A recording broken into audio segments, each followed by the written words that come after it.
पिछले एक साल से भी अधिक समय से केंद्रीय जांच एजेंसी यानी ईडी की कार्रवाई झारखंड के विभिन्न जिलों में चल रही है।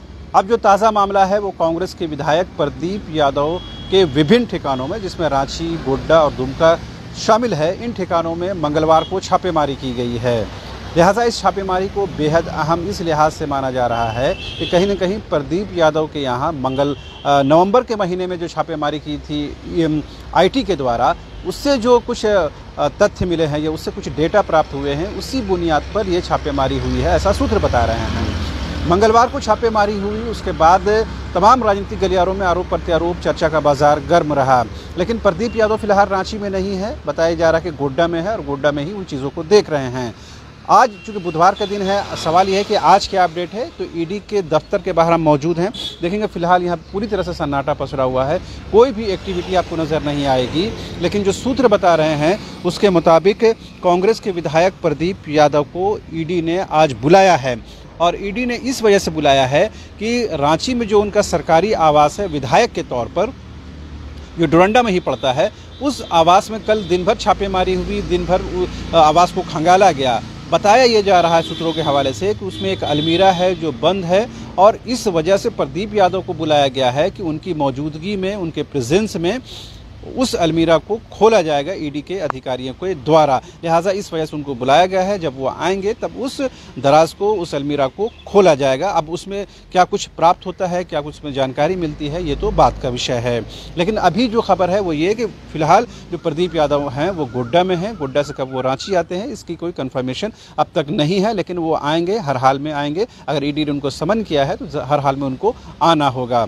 जाहिर सी बात है, ये कहीं न कहीं एक सत्ताधारी दल के विधायक के तौर पर उनके लिए एक बड़ी मुश्किल है, और जो जानकार हैं वो ये बता रहे हैं कि उन पर जो शिकंजा है वो कसता हुआ नज़र आ रहा है। कि जिसके नवंबर में आईटी ने ताबड़तोड़ छापेमारी की थी, जिसमें कांग्रेस के विधायक जो थे अनूप सिंह, उनके आवास पर भी छापेमारी की गई थी। बाद में उनको आईटी ने फिर अपने दफ्तर बुलाया था, पूछताछ भी हुई थी, हालांकि वो अपने सीए के माध्यम से उसमें शामिल हुए थे। उस दौरान प्रदीप यादव के ठिकानों पर भी छापेमारी की गई थी। अब ईडी की दबिश उन पर पड़ी है। देखने वाली बात ये होती है कि इसमें क्या कुछ होता है, क्या उनके लिए मुश्किलात का जो दौर है वो शुरू हो जाता है। फिलहाल सत्ताधारी दल जो शुरू से जेएमएम की तरफ से ये कहा जाता रहा है कि ईडी की कार्रवाई हो, सीबीआई की कार्रवाई हो या आईटी की कार्रवाई हो, ये कहीं न कहीं दुष्प्रभाव के तौर पर है, या यूं कहें कि इसको कहीं न कहीं इसका इंटेंशन सही नहीं है, इसकी नीयत सही नहीं इस कार्रवाई के पीछे, और कहीं न कहीं सरकार के कामकाज को बाधित करने की कोशिश है, ये उनका आरोप है। लेकिन ईडी अपने तरीके से काम करती है, जो इनपुट्स उनके पास होते हैं, जो डेटा उनके पास प्राप्त होते हैं, उसी के आधार पर वो कार्रवाई करती है। फिलहाल उसी की बुनियाद पर जो विधायक हैं कांग्रेस के प्रदीप यादव, उनके ठिकानों पर छापेमारी हुई है। इस बीच में जो आरोप प्रत्यारोप है वो तो हर छापेमारी के बाद होती है, हर कार्रवाई के बाद होती है, लिहाजा इस कार्रवाई के बाद भी हो रही है। लेकिन बड़ा और अहम सवाल ये है कि झारखंड में साल 2024 में पार्लियामेंट्री इलेक्शन भी होने हैं और विधानसभा चुनाव भी होने हैं। लिहाजा बहुत कम, पार्लियामेंट्री इलेक्शन में देखें तो मोटा मोटी आपको मिल जाएंगे कि एक साल का वक्फा बचा हुआ है।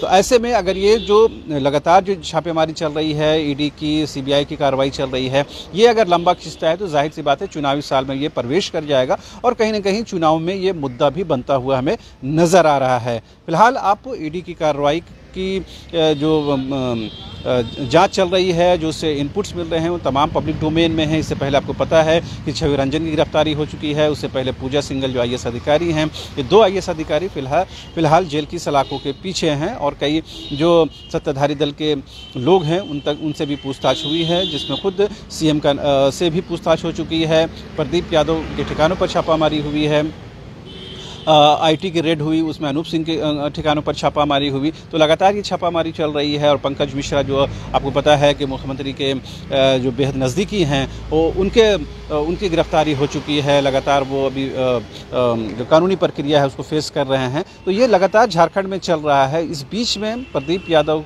के ठिकानों पर छापेमारी कहीं न कहीं अब सत्ताधारी दल के लिए मुश्किल का दौर शुरू हो सकता है, ऐसा जानकार बता रहे हैं। लेकिन क्या कुछ बरामद होता है, ये चीज़ बेहद महत्वपूर्ण है कि इस छापेमारी में क्या कुछ बरामद हुआ है, और इस बरामदगी के आधार पर आगे क्या कुछ कार्रवाई हो सकती है, इस पर हम सभी की नज़र है। फिलहाल आप देखते रहिए न्यूज़ 22 को।